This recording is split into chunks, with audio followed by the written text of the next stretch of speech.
Have you ever pondered about the nature of breath and its movement? The dance of inhalation and exhalation is not as straightforward as we might think. Now let me pose a question to you. Is the breath moving in straight lines, or is it more like a circular motion? Interestingly, the breath does not move in straight parallel lines as one might assume. Instead, it creates a circular pattern.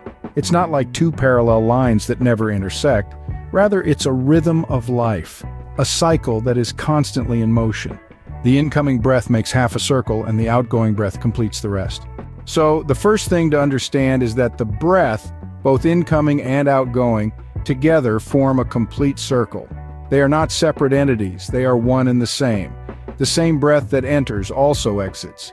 Therefore, there must be a turning point inside, a place where the incoming breath becomes the outgoing breath.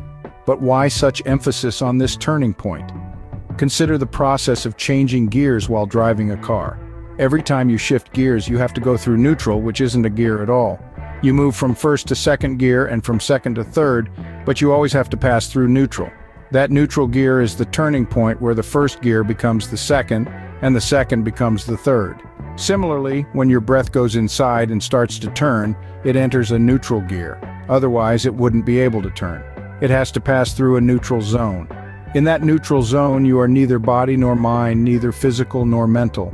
Because the body is one gear of your existence and the mind is another.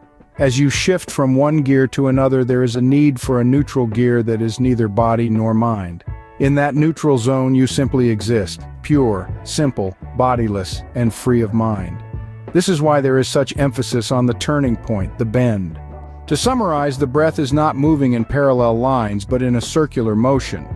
The incoming and outgoing breath are not two separate entities, but one.